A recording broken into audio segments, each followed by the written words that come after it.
गौर से सुनिए दोस्तों, क्या आपने कभी गहराई से सोचा है कि अगर आप अपने मन को पूरी तरह से वश में कर लें तो आपकी जिंदगी कैसे बदल सकती है। सोचिए, अगर आप अपने मन से कहें अब शांत हो जाओ, और वो बिना किसी बहाने, बिना किसी विचार के बस शांत हो जाए, तो क्या आप कल्पना कर सकते हैं आप क्या क्या हासिल कर सकते हैं। अगर आप कहें अब ध्यान केंद्रित करो, तो आपका मन इधर उधर भटकने के बजाय एकदम तीर की तरह अपने लक्ष्य पर जा लगे। यह कोई चमत्कार नहीं है, यह कोई सपना नहीं है, यह एक कला है, और आज हम उसी कला का राज खोलने जा रहे हैं। क्यों कहा गया है कि जिसने अपने मन को जीत लिया उसने पूरे ब्रह्मांड को जीत लिया। क्यों गौतम बुद्ध ने कहा मन सब कुछ है, जो तुम सोचते हो वही तुम बनते हो। क्यों शास्त्रों में बार बार कहा गया मने मनुष्याणम कारणम बंध मोक्षो, अर्थात मन ही बंधन का कारण है और मन ही मुक्ति का। क्योंकि युद्ध बाहरी दुनिया से नहीं, अपने मन से है, और जिसने इस युद्ध में जीत हासिल कर ली उसके लिए फिर कोई दुनिया कठिन नहीं रहती। अब सोचिए, आज आपके साथ क्या होता है।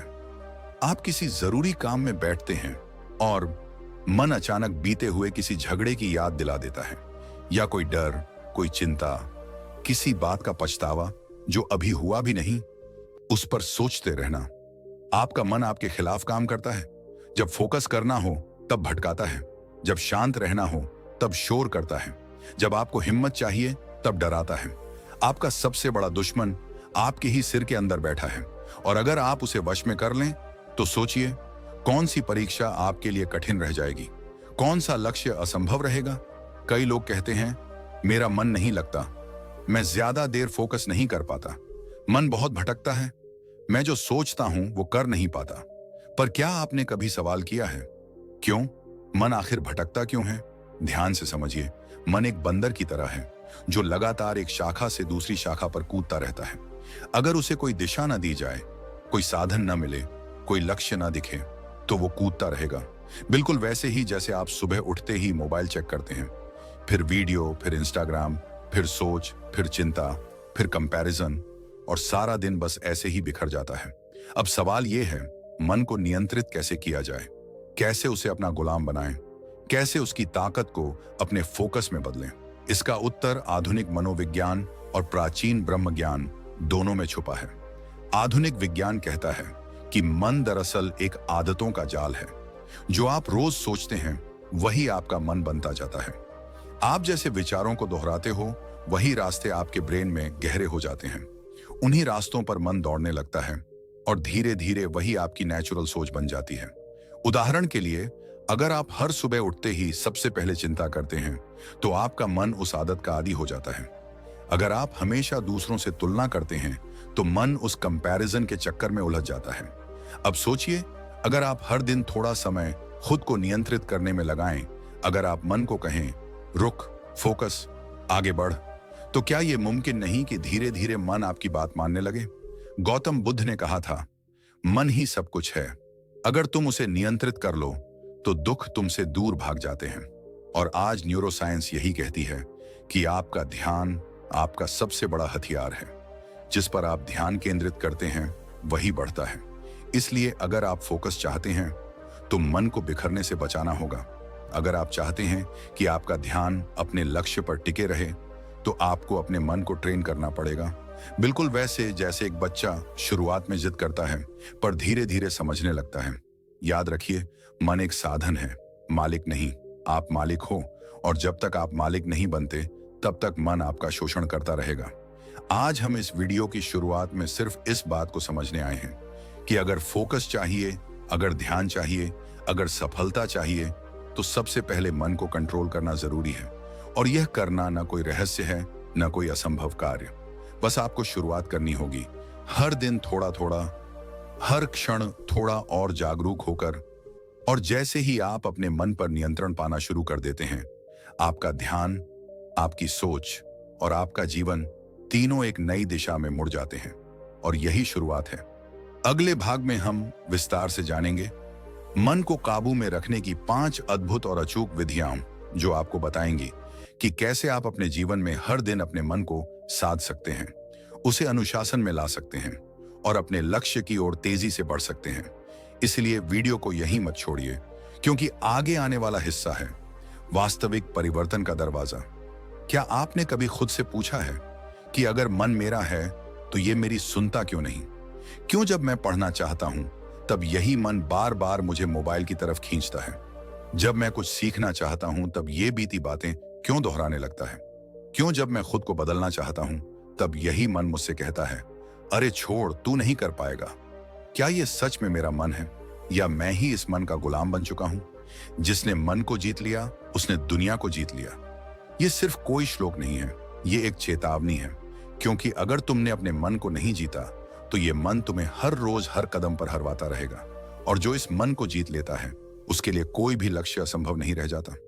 अब ध्यान से सुनो, क्योंकि आगे जो तुम जानने वाले हो वो सिर्फ ज्ञान नहीं है, ये तुम्हारे जीवन की दिशा बदल सकता है। मन एक बंदर की तरह है, हर वक्त उछलता है, कभी भविष्य में, कभी अतीत में, कभी चिंता, कभी भ्रम, कभी लालच, कभी डर। लेकिन सवाल ये है, क्या तुमने इस बंदर को नियंत्रित करना सीखा है? आज हम भाग रहे हैं, थक रहे हैं, टूट रहे हैं, लेकिन जीत नहीं रहे। क्यों? क्योंकि हमारी सबसे बड़ी लड़ाई हम खुद से हार रहे हैं। जब तुम कहो कि मैं सुबह 5 बजे उठूंगा तो तुम्हारा मन कहता है, थोड़ी देर और सो जा, तू थक गया है। जब तुम कहो अब मैं अपना फोकस पढ़ाई या काम पर लगाऊंगा तो तुम्हारा मन कहता है, पहले थोड़ी सी इंस्टाग्राम देख ले, फिर शुरू करेंगे। और जब तुम कहो अब मैं अपने जीवन में बदलाव लाऊंगा तो वही मन कहता है, तू कौन सा खास है, सब ऐसे ही चलते हैं, तू क्यों इतना सीरियस हो रहा है? यही तो असली बाधा है, मन। गौतम बुद्ध ने कहा था, मन ही सब कुछ है, जो तुम सोचते हो वही तुम बनते हो। अब जरा ठहरो और सोचो, अगर तुम अपने मन के मालिक बन जाओ, अगर तुम ये तय कर सको कि कब सोचना है, कब नहीं, कब ध्यान लगाना है, कब शांत रहना है, तो क्या तुम एक नया जीवन नहीं बना सकते? अब वैज्ञानिक भी यही कहते हैं। हर दिन हमारे दिमाग में करीब 60,000 विचार आते हैं, जिनमें से 90% वही होते हैं जो हम कल सोच चुके हैं। मतलब हम हर दिन उसी पुराने पैटर्न को दोहरा रहे हैं, फिर भी उम्मीद करते हैं कि कुछ नया होगा। लेकिन नया तभी होगा जब मन नया होगा, और मन नया तब होगा जब वो तुम्हारा अनुयायी बनेगा, न कि मालिक। जब बच्चा पहली बार साइकिल चलाता है तो उसका मन डराता है, गिरेगा, चोट लगेगी। लेकिन जब वो डर से ऊपर उठकर अभ्यास करता है तो साइकिल भी चल जाती है और आत्मविश्वास भी जन्म लेता है। ऐसा ही मन के साथ भी होता है। शुरू में डर लगता है, ध्यान करने में, फोकस करने में, मोबाइल से दूर रहने में, आलस छोड़ने में। लेकिन जब तुम एक बार इस मन को टकरा कर नहीं, समझाकर जीतने लगते हो, तब यह मन तुम्हारा सबसे बड़ा साथी बन जाता है। मन को कंट्रोल करना आसान नहीं, लेकिन नामुमकिन भी नहीं। इसके लिए चाहिए सिर्फ एक चीज, सचेत अभ्यास। हर दिन अपने आप से पूछो, क्या मैं वही सोच रहा हूं जो मुझे सोचना चाहिए? क्या मैं वही कर रहा हूं जो मुझे करना चाहिए? क्या मेरा मन मेरे अधीन है या मैं उसके? हर बार जब तुम बेकार की सोच में खो जाते हो, खुद को पकड़ो। हर बार जब मन बहकाता है, उसे याद दिलाओ, अब मैं तेरा मालिक हूं। यह शुरुआत मुश्किल लगेगी, लेकिन यही शुरुआत तुम्हें वहां ले जाएगी जहां दुनिया के सबसे सफल, सबसे शांत, सबसे जागरूक लोग पहुंचते हैं। मन की शक्ति कोई कल्पना नहीं है, ये रियल साइंस है, ब्रह्म ज्ञान है। ऋषियों ने हजारों साल पहले जिस ध्यान, एकाग्रता और आत्मनियंत्रण की बात की, आज की न्यूरोसाइंस भी उन्हीं चीजों को माइंडफुलनेस, न्यूरोप्लास्टिसिटी और ब्रेन रिवायरिंग कहकर सिद्ध कर रही है। मतलब साफ है, मन को जीतो तो हर चीज तुम्हारे लिए संभव हो जाती है। क्योंकि जब मन शांत होता है तब फोकस गहरा होता है, फोकस गहरा होता है तब काम में पूर्णता आती है, और जब पूर्णता आती है तो सफलता स्वतः तुम्हारे कदम चूमती है। आज का सवाल यही है, क्या तुम अपने मन को जीतने के लिए तैयार हो, या फिर हमेशा की तरह उसी बहानेबाज, भ्रमित और अशांत मन के पीछे घिसटते रहोगे? क्या आप जानते हैं कि आपके जीवन की सबसे बड़ी जीत या सबसे बड़ी हार कहीं बाहर नहीं, बल्कि आपके मन के अंदर तय होती है? आप सुबह उठकर सोचते हैं कि आज बहुत सारा काम करना है, आज से पढ़ाई शुरू करनी है, आज से फोकस करना है, लेकिन कुछ ही मिनटों में मन मोबाइल की तरफ भाग जाता है, कुछ पुरानी बातों में उलझ जाता है, या फिर बेवजह चिंता करने लगता है। और यही होता है असली युद्ध। बाहर की दुनिया से लड़ना आसान है, पर जो अपने ही मन को नहीं जीत सका, वो दुनिया में कुछ बड़ा नहीं कर सकता। मन एक ऐसा घोड़ा है जो अगर काबू में हो तो राजा बना देता है, और अगर बेकाबू हो जाए तो पूरी जिंदगी खींचता चला जाता है, बिना मंजिल के, बिना दिशा के। गौतम बुद्ध ने कहा था, जो अपने मन को जीत लेता है वही सच्चा विजेता होता है, क्योंकि जब तक मन नियंत्रित नहीं होगा तब तक कोई भी लक्ष्य, कोई भी सपना पूरा नहीं होगा। मन कहेगा कल कर लेंगे, मन कहेगा यह काम बहुत मुश्किल है, मन कहेगा क्या फायदा इतनी मेहनत का, और हम उस मन की बातों में आ जाते हैं, क्योंकि हमें यह सिखाया ही नहीं गया कि मन को कैसे नियंत्रित किया जाए। लेकिन आज का ये वीडियो सिर्फ ये कहने नहीं आया कि मन को कंट्रोल करो। आज हम जानेंगे वो पहली विधि जिससे हजारों सालों से ऋषि, मुनि, योगी और आज के महान लीडर्स भी अपने मन को मजबूत बनाते आए हैं। पहली विधि है ब्रह्म मुहूर्त उठना। मन के ऊपर राज करने का समय। अब आप कहेंगे ये तो सुना है, लेकिन इससे मन का क्या लेना देना? तो चलिए इसे गहराई से समझते हैं। ब्रह्म मुहूर्त यानी सुबह 4 से 6 बजे का समय। ये वो समय होता है जब पूरा वातावरण शुद्ध, शांत और ऊर्जा से भरपूर होता है। शरीर भी इस समय न्यूरोलॉजिकल और हार्मोनल स्तर पर एक विशेष अवस्था में होता है। वैज्ञानिक रूप से देखा जाए तो इस समय मेलाटोनिन नामक हार्मोन का प्रभाव अपने चरम पर होता है, जो न केवल गहरी नींद देता है बल्कि दिमाग को क्लैरिटी और एकाग्रता भी प्रदान करता है। दूसरे शब्दों में कहें तो यह समय वो गोल्डन टाइम है जब हमारा मन सबसे ज्यादा रिसेप्टिव, शांत और सीखने के लिए तैयार होता है। जैसे ही आप इस समय उठते हैं और बिना किसी शोरगुल के एकांत में बैठते हैं, तो धीरे धीरे आप महसूस करेंगे कि आपका मन अब पहले जैसा भागता नहीं है। ध्यान लगाना आसान हो जाता है, पढ़ाई करते समय शब्द जल्दी समझ आते हैं, और अगर आप कोई लक्ष्य तय करें तो मन उसमें रुकावट नहीं डालता बल्कि सहयोगी बन जाता है। अब सोचिए, अगर रोज सुबह आप अपने दिन की शुरुआत एक ऐसे समय से करें जब पूरा ब्रह्मांड शांत हो, जब आपकी चेतना सबसे ज्यादा शुद्ध हो और जब मन सबसे कम व्याकुल हो, अनियमित, तो क्या आप अपने मन को धीरे धीरे नियंत्रण में नहीं ले आएंगे?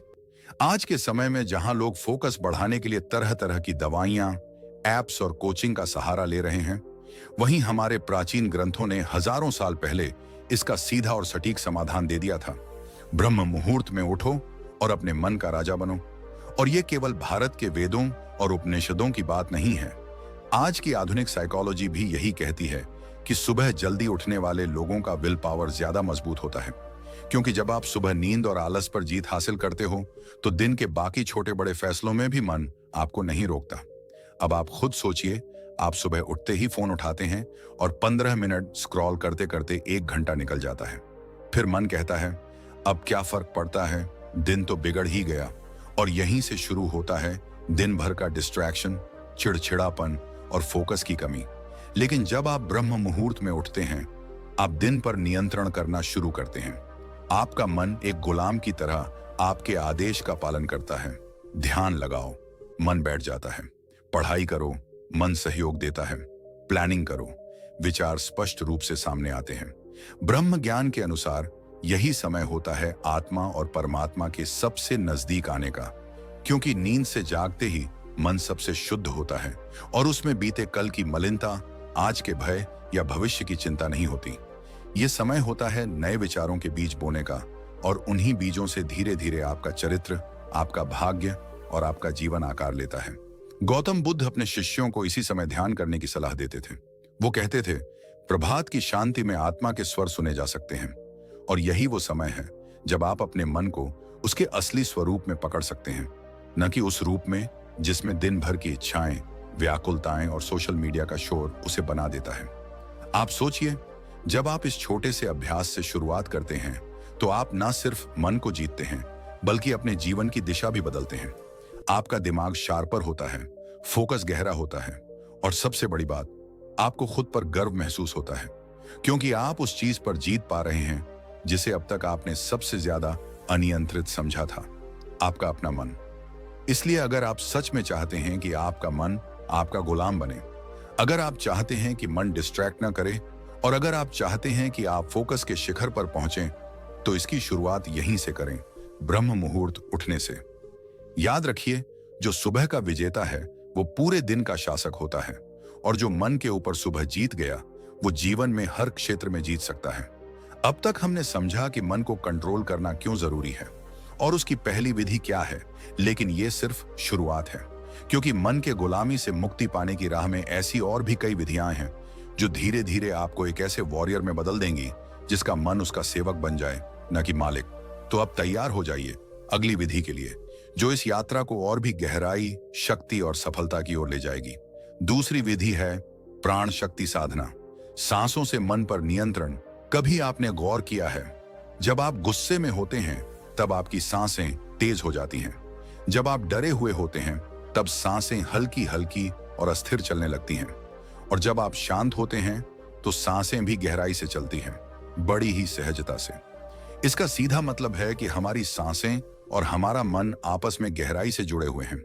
यही वजह है कि अगर कोई व्यक्ति अपने श्वास पर नियंत्रण पा ले तो वो अपने मन पर भी नियंत्रण पा सकता है।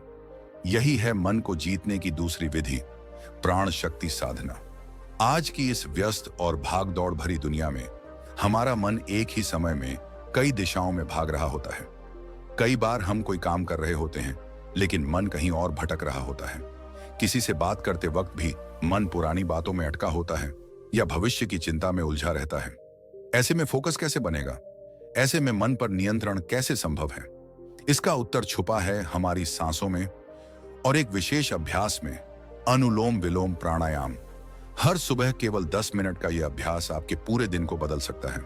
आप एक शांत, स्थिर और फोकस्ड मन के साथ दिन की शुरुआत करते हैं और जब शुरुआत ही इतनी सशक्त होगी तो दिन भर का हर कार्य सरल, स्पष्ट और प्रभावी बनेगा। यह कोई कल्पना नहीं है, बल्कि हजारों वर्षों पुराना ब्रह्म ज्ञान है जो आज भी उतना ही प्रभावशाली है। गौतम बुद्ध ने कहा था, जैसे कोई कुशल सारथी घोड़े की लगाम थामे रखता है, वैसे ही बुद्धिमान व्यक्ति अपनी श्वासों पर ध्यान देकर अपने चित्त को साधता है। यानी जो व्यक्ति अपनी सांसों पर ध्यान केंद्रित करता है वही अपने भटकते मन को वश में कर पाता है। और यही अभ्यास है अनुलोम विलोम का। यह साधना केवल एक श्वास अभ्यास नहीं है, यह एक ध्यान है, एक आंतरिक युद्ध है, जहां आप अपने अंदर के शोर को शांत करने की कला सीखते हैं। आप अपने मन के उस कोने तक पहुंचते हैं जहां विचारों की उथल पुथल थम जाती है। और जब विचार शांत होते हैं तब चेतना स्पष्ट होती है और यही स्पष्टता ही आपको फोकस की शक्ति देती है। आजकल हम अक्सर कहते हैं, मेरा मन बहुत विचलित रहता है, पढ़ाई में मन नहीं लगता, काम करते वक्त ध्यान भटक जाता है। लेकिन क्या हम कभी यह सोचते हैं कि हम अपने मन को फोकस करने के लिए सांसों की मदद क्यों नहीं लेते? जब बच्चे परीक्षा से पहले घबराते हैं तो टीचर उन्हें कहते हैं, गहरी सांस लो। जब कोई तनाव में होता है तो उसे कहा जाता है, आराम से सांस लो। लेकिन क्या हमने कभी इस सलाह को गंभीरता से लिया? सच तो यह है कि हम में से बहुत से लोग सांस लेते हैं सिर्फ जीने के लिए, लेकिन जीने की गुणवत्ता को बढ़ाने के लिए नहीं। जबकि अनुलोम विलोम जैसी साधना यही सिखाती है कि हम अपनी सांसों को कैसे नियंत्रित करें, कैसे उनकी गहराई को महसूस करें और कैसे हर श्वास के साथ अपने मन को अधिक शांत और स्थिर करें। वैज्ञानिक दृष्टिकोण से भी देखा जाए तो जब हम गहरी, लयबद्ध सांसें लेते हैं तो हमारा परसिस्थेटिक न्यूरल सिस्टम सक्रिय होता है, जो शरीर को आराम, मानसिक स्पष्टता और संतुलन की अवस्था में लाता है। यानी मन सिर्फ शांत नहीं होता, वह आज्ञाकारी भी बनता है। और जब मन आज्ञाकारी होता है तभी वो हमारी बात मानता है, तभी हम उसे एकाग्र कर सकते हैं, तभी हम उसे फोकस में बदल सकते हैं। सुबह के समय जब वातावरण शांत होता है, सूरज की पहली किरण धरती को छूती है और प्रकृति भी जाग रही होती है। ऐसे में 10 मिनट का यह अभ्यास हमारे पूरे जीवन को दिशा दे सकता है। केवल सांस पर ध्यान दीजिए, विचार आए तो उन्हें जाने दीजिए, सिर्फ श्वास के आने जाने को महसूस कीजिए। धीरे धीरे आपका मन भी वही करने लगेगा जो आप चाहते हैं, न कि वो जो मन खुद चाहता है। यही है प्राण शक्ति साधना की महिमा। यह केवल एक योग क्रिया नहीं, यह एक मानसिक अनुशासन है। जब सांस नियंत्रित होती है तो मन भी नियंत्रित होता है, और जब मन नियंत्रित होता है तो जीवन अपने सही मार्ग पर चलने लगता है। तो अगर आप अपने जीवन में फोकस बढ़ाना चाहते हैं, डिस्ट्रैक्शंस को खत्म करना चाहते हैं, मन को अपना मित्र बनाना चाहते हैं, तो हर सुबह 10 मिनट अनुलोम विलोम की साधना को अपने जीवन का हिस्सा बना लीजिए। आज नहीं तो कल इसका असर जरूर दिखाई देगा, लेकिन अगर आप इसे नियमित करें तो यह साधना एक आंतरिक क्रांति बन सकती है। याद रखिए, प्राण पर अधिकार तो मन पर अधिकार, और जिसने अपने मन पर अधिकार पा लिया उसे कोई भी लक्ष्य असंभव नहीं लगता। अब सवाल यह उठता है कि सिर्फ सांसों से ही नहीं, और भी कई ऐसी विधियां हैं जो हमारे मन को नियंत्रित कर सकती हैं। हमारे फोकस को तीव्र बना सकती हैं। और अगली विधि जो हम जानने वाले हैं वो है तीसरी विधि है विचार विच्छेदन विधि। विचारों को बीच में ही काट देना। कभी आपने ये महसूस किया है कि आप कुछ जरूरी काम कर रहे हैं, लेकिन अचानक मन में कोई पुरानी बात, कोई डर, कोई बेकार सोच या कोई ऐसा विचार आ जाता है जो आपका पूरा ध्यान भटका देता है और फिर आप उसी में उलझ जाते हैं। वो विचार आता है, पकड़ता है और खींच ले जाता है। आप समझते हैं कि ये सोचने का कोई मतलब नहीं, लेकिन फिर भी मन मानता नहीं, बस खींचता जाता है और खींचता जाता है और हम खुद से हार मान लेते हैं। तो सवाल ये है कि क्या हम वाकई अपने विचारों को कंट्रोल नहीं कर सकते? क्या हम हमेशा अपने मन के गुलाम बने रहेंगे? जवाब है नहीं। मन को नियंत्रित किया जा सकता है और इसका एक बहुत ही प्रभावशाली तरीका है विचार विच्छेदन विधि। ये विधि आपको सिखाती है कि जब भी कोई अनचाहा, नकारात्मक या फालतू विचार आपके भीतर घुसने की कोशिश करे तो आप उसे बीच में ही पकड़कर वहीं काट दें। ये एक मानसिक ब्रेक है, एक अलार्म है जो आप खुद के भीतर लगाते हैं। जैसे ही कोई विचलित करने वाला विचार आए, आप तुरंत अपने अंदर जोर से कहें रुक जा या कट, और उसी पल अपने शरीर को किसी उपयोगी क्रिया में लगा दें। ये क्रिया कुछ भी हो सकती है, उठकर पानी पी लेना, वॉक पर चले जाना, कोई किताब खोलना या आंखें बंद करके लंबी सांस लेना। इससे आप उस विचार की पकड़ से बाहर निकल आते हैं। अब आप सोच रहे होंगे कि क्या सिर्फ रुक जा बोल देने से विचार रुक जाते हैं? तो इसका जवाब है अगर आप इसे बार बार करेंगे तो हाँ, मन को आदत पड़ती है। शुरू में थोड़ी मेहनत लगती है, लेकिन धीरे धीरे मन सीखता है कि उसे किस विचार पर रुकना है और किसे छोड़ देना है। मन वही करता है जिसे आप बार बार आदेश देते हैं। जैसे एक घोड़ा बार बार एक ही दिशा में खींचा जाए तो कुछ समय बाद वह खुद ब खुद उसी दिशा में चलने लगता है। ठीक वैसे ही जब आप अपने मन को बार बार आदेश देते हैं रुक जा, कट, इधर ध्यान दे, तो वह मानने लगता है। शुरू में ये थोड़ी नाटक जैसी प्रक्रिया लग सकती है, लेकिन यही अभ्यास जब आदत बनता है तो चमत्कार होता है। आइए इसे एक रिलेटेबल उदाहरण से समझते हैं। मान लीजिए आप किसी ऐसे इंसान के बारे में सोच रहे हैं जिससे आपका मन खराब होता है। वो व्यक्ति, उसकी बातें, उसके झूठ, उसका धोखा, ये सब आपको परेशान करते हैं। अब आप जानते हैं कि ये सोच आपको कोई समाधान नहीं देगा, सिर्फ जलाएगा, थकाएगा और आपका कीमती समय बर्बाद करेगा, लेकिन फिर भी मन वहीं जाता है। अब इसी समय आपको इस विचार विच्छेदन विधि का प्रयोग करना है। जैसे ही ये सोच मन में आए, तुरंत कहिए रुक जा और उसी पल खुद को किसी काम में लगा दीजिए।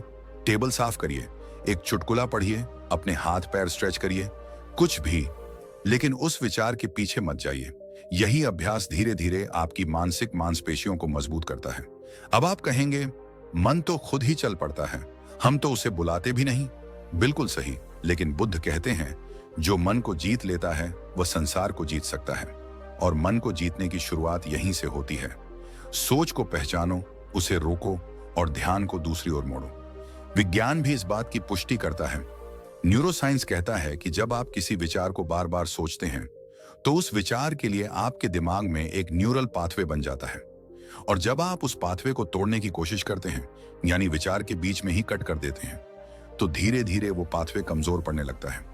ये ठीक वैसा ही है जैसे कोई घास का रास्ता अगर लंबे समय तक न चला जाए तो वह फिर से हरा भरा हो जाता है और रास्ता गायब हो जाता है। तो अगली बार जब कोई पुराना दुख, कोई डर, कोई अफसोस, कोई कंपैरिजन या कोई ईर्ष्या वाला विचार आपके मन में आए, तो याद रखिए आप उसके गुलाम नहीं हैं। आप कह सकते हैं कट, इनफ, अब नहीं। और जब आप बार बार ऐसा करेंगे तो आपके भीतर एक शक्ति जागेगी, वही शक्ति जो हर महान साधक में होती है, वही शक्ति जो अर्जुन को अपने लक्ष्य पर केंद्रित रखती है, वही शक्ति जो बुद्ध को बोधि वृक्ष के नीचे विचलित नहीं होने देती। इसलिए याद रखिए, हर बार जब आप अपने विचार को बीच में ही काटते हैं, आप अपने मन को सिखा रहे होते हैं कि किस दिशा में जाना है, और यही तो है असली फोकस, ध्यान को बार बार सही दिशा में मोड़ना। और अंत में यही विचार विच्छेदन विधि आपकी जिंदगी में वो बदलाव ला सकती है जिसकी आपको सच में जरूरत है। सिर्फ एक अभ्यास, रुक जा, और आपका मन आपकी बात मानने लगेगा। अब जरा सोचिए, अगर आप रोजाना 10 बार भी अपने नकारात्मक विचारों को इसी तरह रोक लें तो 10 बार आपने अपने फोकस को बचा लिया, और यही छोटे छोटे पल मिलकर एक बड़ा बदलाव बनाते हैं। वही बदलाव जो जीवन की दिशा बदल देता है। और अब जब आपका मन यह स्वीकार करने लगे कि वह आपके आदेश से चलता है, तो अगली विधि में हम जानेंगे कि कैसे हम अपने मन की स्मृति शक्ति को बढ़ाकर फोकस को एक नए स्तर तक पहुंचा सकते हैं। चौथी विधि है बोध शून्यता ध्यान, मन को शून्य की गोद में लाना। क्या आपने कभी अपने मन की आवाज को गहराई से सुना है? कभी गौर किया है कि दिन भर हम खुद से कितनी बातें करते रहते हैं? कभी डर, कभी चिंता, कभी असुरक्षा, कभी पछतावा, और कभी कभी तो ये बातें इतनी तेज होती हैं कि हम अपने ही अंदर शोर महसूस करने लगते हैं। जरा रुकिए, क्या आपको पता है ये लगातार चलने वाला विचारों का तूफान ही असली कारण है, फोकस टूटने का, थकान का और उस अंदरूनी बेचैनी का जो हमें चैन से बैठने नहीं देती। आज हम बात करने जा रहे हैं उस विधि की जो इस तूफान को शांत कर सकती है। ये वो चुप्पी है जो शोर को खत्म करती है। ये है बोध शून्यता ध्यान, यानी अपने विचारों से दूरी बनाना, उन्हें रोकना नहीं, बस उन्हें जाने देना। मन को उस स्थिति में लाना जहां कोई शब्द नहीं होता, कोई कल्पना नहीं होती, कोई योजना नहीं होती, केवल मौन होता है। क्या करना है? बहुत कुछ नहीं, बस रोज 15 मिनट खुद को देना है। कोई महंगे कोर्स, कोई गुरुकुल, कोई मंत्र नहीं, बस एक शांत कोना चुनिए, बैठ जाइए, आंखें बंद कर लीजिए और सब कुछ छोड़ दीजिए। कोशिश मत कीजिए विचारों को रोकने की, क्योंकि जितना आप उन्हें रोकेंगे वे उतनी ज्यादा जिद करेंगे। बस उन्हें आने दीजिए और फिर जाने दीजिए। जैसे बादल आते हैं फिर बिना किसी कोशिश के चले जाते हैं, वैसे ही जैसे जैसे आप यह करना शुरू करेंगे आपको दो अनुभव होंगे। पहला, पहले मन बहुत शोर करेगा, ऐसा लगेगा कि यह तो और भी ज्यादा भागने लगा है, लेकिन रुकिए, यह एक संकेत है कि वह खाली हो रहा है। दूसरा अनुभव होगा, एक दिन अचानक सब शांत हो जाएगा। आपको लगेगा कि विचार कम हो रहे हैं और एक गहरी स्पष्टता मन में उतर रही है। मन को शून्यता में ले जाने की यह साधना धीरे धीरे आपके भीतर गहराई से उतरती है, और जब शून्यता का अनुभव होता है तब बुद्धि तेज हो जाती है, शरीर शांत होता है और सबसे खास बात, फोकस एकदम धारदार हो जाता है। अब कोई भी काम करते समय मन बार बार भटकता नहीं, बल्कि पूरे होश और ऊर्जा के साथ एक ही बिंदु पर केंद्रित रहता है। अब आप सोच रहे होंगे, क्या इतना आसान है मन को शांत करना? नहीं, यह आसान नहीं, लेकिन यह असंभव भी नहीं है। यही तो अभ्यास है, यही तो वो विज्ञान है जिसे आज की मनोविज्ञान की दुनिया माइंडफुल साइलेंस कहती है, और जिसे हजारों साल पहले गौतम बुद्ध ने निर्वाण के द्वार का प्रथम चरण कहा था। बुद्ध कहते थे, जहां विचार नहीं वहीं सच्चा शांति और शक्ति है। यानी विचारों की भीड़ में हम शक्ति खोते हैं, लेकिन जब हम विचारों से ऊपर उठ जाते हैं, जब मन एकदम मौन हो जाता है, तब वही मौन हमारी शक्ति बन जाता है। आधुनिक न्यूरोसाइंस ने भी यह साबित किया है कि जब मन को शून्यता में लाया जाता है तो दिमाग का डिफॉल्ट मोड नेटवर्क शांत होता है। यही वह हिस्सा है जो फालतू सोच, पछतावा, चिंता और कल्पनाओं में हमें उलझाए रखता है। जब वह शांत होता है तब ब्रेन की क्लैरिटी, डिसीजन मेकिंग और इमोशनल स्टेबिलिटी बढ़ती है। इसीलिए बोध शून्यता ध्यान कोई धर्म नहीं, कोई कर्मकांड नहीं, यह जीवन जीने की एक सच्ची कला है। जब मन भीतर से शांत होता है तभी हम बाहर की दुनिया को बेहतर देख पाते हैं। तब हमें न लोग परेशान करते हैं न हालात, क्योंकि हमारा केंद्र हमारे भीतर होता है, स्थिर, स्पष्ट और शक्तिशाली। इस विधि की सबसे बड़ी खूबी यह है कि यह आपको आपके ही भीतर की सबसे गहरी शक्ति से मिलाती है, आपको बार बार अपने अंदर लौटना सिखाती है। और जब आप भीतर लौटते हैं तब बाहर की दुनिया में आपकी उपस्थिति बदल जाती है। आप कम बोलते हैं लेकिन आपकी बात गहरी होती है। आप कम प्रतिक्रिया देते हैं लेकिन आपका असर गहरा होता है।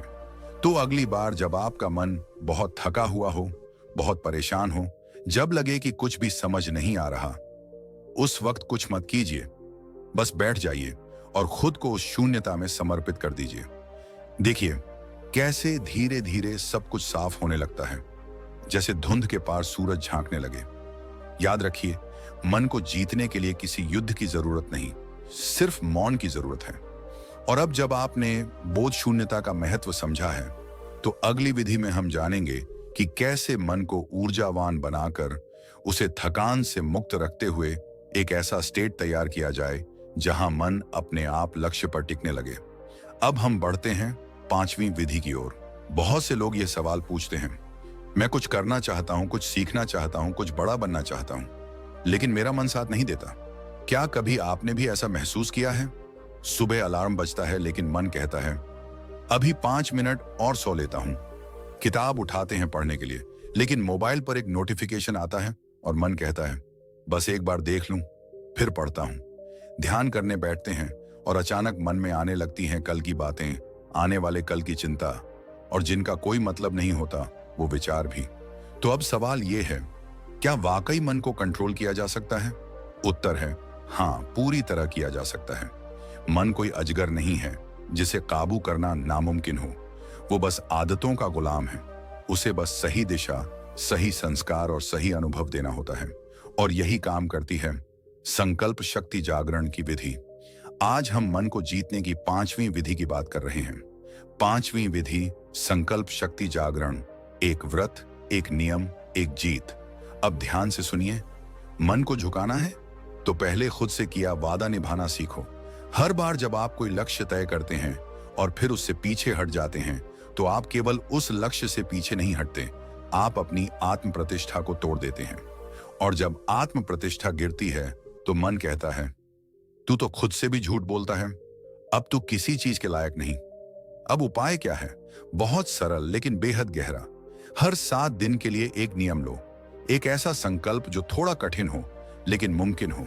जैसे सुबह 5 बजे उठना, या सुबह 9 बजे तक मोबाइल नहीं छूना, या 7 दिन तक बिना चीनी के रहना, या हर दिन बिना नागा 15 मिनट ध्यान करना।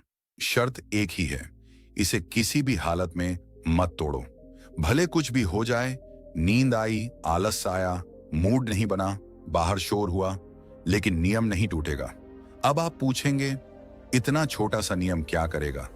यह नियम नहीं, आपके भीतर की इच्छा शक्ति का दीपक है। हर दिन जब आप उसे निभाते हैं तो आप मन को संदेश देते हैं, देखो मैं कहता हूं और करता हूं, मैं जो ठान लेता हूं वो करता हूं। धीरे धीरे ये दीपक जलता है और वो अंधेरा जो मन की कमजोरी है वो छंटने लगता है। आपका ध्यान तेज होता है, आत्मविश्वास बढ़ता है, और आप जो चाहें उस पर केंद्रित हो पाते हैं। इसका असर केवल मन पर नहीं होता, शरीर और चरित्र पर भी पड़ता है। मन अब इधर उधर नहीं भागता, वो आदेश मानता है।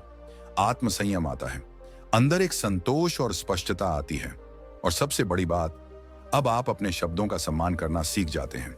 गौतम बुद्ध ने कहा था, जो मन को वश में कर ले वह 1000 युद्ध जीतने वाले से बड़ा विजेता है। और मन को वश में करने का पहला कदम है खुद से किया हुआ वादा निभाना। मनोवैज्ञानिक भी कहते हैं कि जब हम लगातार कोई संकल्प निभाते हैं तो हमारे दिमाग में डोपामीन और सेरोटोनिन जैसे हार्मोन्स सक्रिय होते हैं, जो फोकस, मूड और मोटिवेशन को बढ़ाते हैं। मतलब जब आप एक छोटा व्रत निभाते हैं तो आपका दिमाग आपको रिवॉर्ड देता है, बहुत अच्छा किया, और यही सकारात्मक ऊर्जा फिर अगले नियम को निभाने में मदद करती है। एक बात और समझिए, यह केवल 7 दिन का नियम नहीं है, यह एक संस्कार है। संस्कार बनते हैं, फिर स्वभाव बनते हैं, फिर वही हमारा भविष्य बनाते हैं।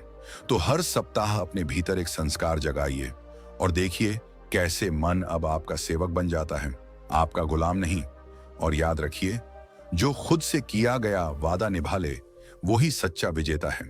अब सोचिए, आप कौन सा पहला संकल्प लेने जा रहे हैं, और क्या आप उसे निभाने के लिए तैयार हैं?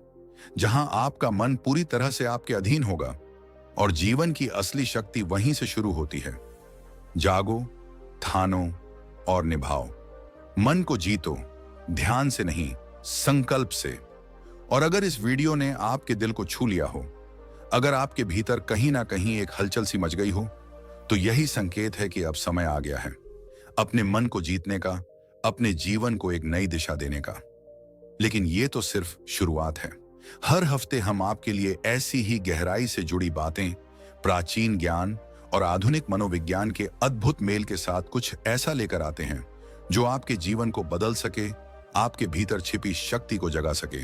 तो अगर आपने अभी तक हमारे चैनल को सब्सक्राइब नहीं किया है तो जरूर कीजिए, क्योंकि अगली विधियां, अगले रहस्य और अगला परिवर्तन आपके लिए ही है, जिसे आप मिस नहीं करना चाहेंगे। वीडियो को लाइक करना न भूलें और नीचे कमेंट करके हमें जरूर बताएं आपने इस वीडियो से क्या सीखा और आपका पहला संकल्प क्या होगा। आपका अपना चैनल, जहां बात होती है जीवन के असली परिवर्तन की। सब्सक्राइब कीजिए, बेल आइकॉन दबाइए और खुद से एक वादा कीजिए, अब हर वीडियो के साथ आप एक नई शुरुआत करेंगे। मिलते हैं अगली विधि में एक और मन विजय के रहस्य के साथ। तब तक जागते रहिए, सीखते रहिए और संकल्प के पथ पर चलते रहिए, क्योंकि बदलाव बाहर नहीं, भीतर से शुरू होता है। धन्यवाद।